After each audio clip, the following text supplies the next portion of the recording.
আসসালামু আলাইকুম। সবাই কেমন আছেন? আশা করি আল্লাহর রহমতে সবাই ভালো আছেন। তো আজকে আমি নতুন একটা ব্লগ নিয়ে আসলাম। শুরু করি আল্লাহ ভরসা। তো শুরুতে আমি কড়াইটা চুলায় দিয়ে দিলাম। তারপরে পেঁয়াজ, রসুন বাটা এগুলা দিয়ে একটু তেল দিলাম, দিয়ে এগুলো একটু ভালো করে নাড়ে নিচ্ছি। তো এরপরে আমি আজকে রান্না করব আর কি মাছ আর টমেটো দিয়ে, বেগুন দিয়ে পাতলা ঝোল আর কি।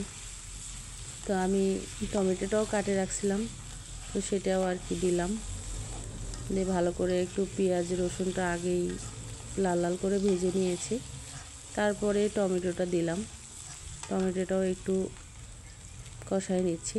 তো টমেটো কষানো হয়ে গেছে, এখন একটু মশলা, সব রকমই মশলা দিলাম, যেমন মরিচের গুঁড়া, হলুদ, তারপরে জিরার গুঁড়া, সব ধরনের মশলা আর কি দিলাম, মাছ রান্না করতে যতগুলো লাগে আর কি দিলাম।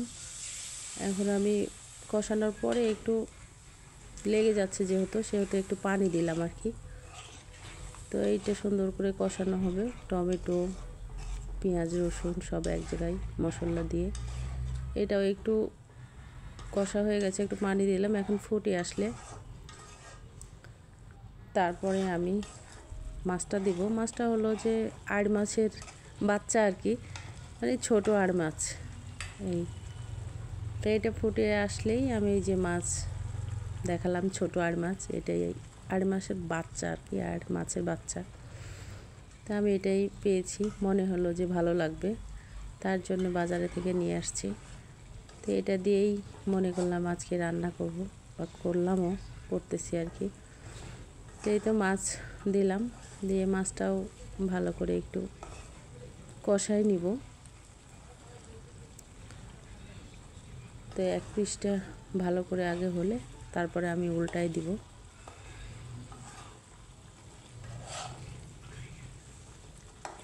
এই তো উল্টাই দিলাম আমি। এটা সুন্দর করে আর এক পিসটা হলে তারপরে আমি মাছটা উঠাই নিব আলাদা পাত্রে। আমি আস্তে ধীরে নাড়তেছি যাতে মাছটা না ভাঙে, এই জন্য আর কি। তো এখন আমি একটা বাটিতে উঠাই নিব। এই তো উঠাই নিলাম।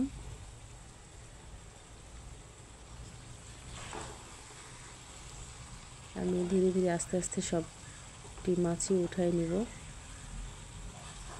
যেহেতু আমি এখানে টমেটো, মাছ, বেগুন দিয়ে পাতলা ঝোল করব। সেক্ষেত্রে এখন মাছগুলো উঠাই নেওয়ার পরে যে মশলাটা থাকবে, টমেটোর মশলা, সেই মশলাটার মধ্যেই আমি কেটে রাখছি বেগুন, ধুয়েও রাখছি, সে বেগুনটা দিয়ে দিব। এই তো বেগুন দিয়ে দিচ্ছি।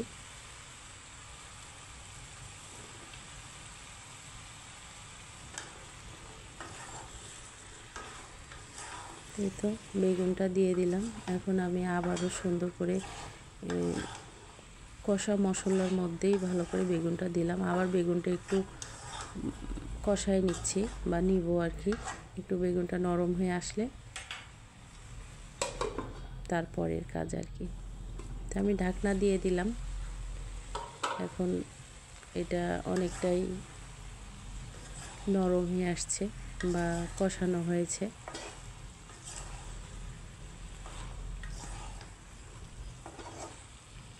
তো আমি নাড়তেছি যাতে না লেগে যায় বেগুনটা আর কি, এই জন্য আমি ভালো করে নেড়ে দিচ্ছি। এবং বেগুনটা আমার অনেকটাই কষানো হয়ে গেছে। তাই এখন আমি ঝোলের জন্য পানি দিব, মানে দিচ্ছি আর কি পানি। এই তো পানি দিয়ে দিলাম ঝোলের জন্য, আবারও একটু নাড়া দিচ্ছি। কতটুকু পানি লাগবে বা বেগুনটা সিদ্ধ হবে।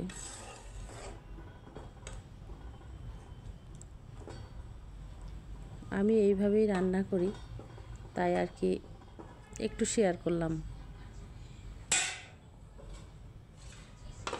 সবাই রান্না জানে এবং সবাই রান্না পারে, একটু শেয়ার করা আর কি। তারপর আমি ঢাকনা দিয়ে ঢেকে দিলাম। তারপর আবারও ঢাকনাটা উঠালাম একটু দেখার জন্য কতটুকু হয়েছে না হয়েছে। তাই তো অনেকটা হয়ে আসছে।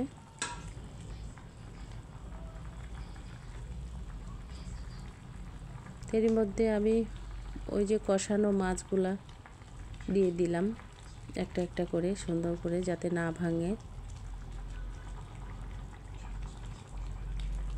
এই তো মাছটা দিয়ে দিলাম।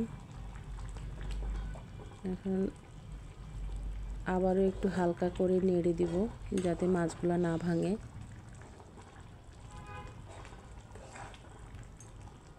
এই আর কি।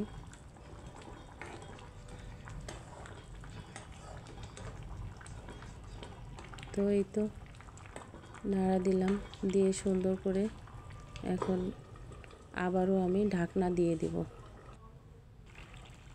তো ঢাকনা দিয়ে দিলাম। এই তো এইভাবে আমি রান্না করলাম। তো আপনাদের কেমন লাগলো অবশ্যই কমেন্ট করে জানাবেন। আল্লাহ হাফেজ।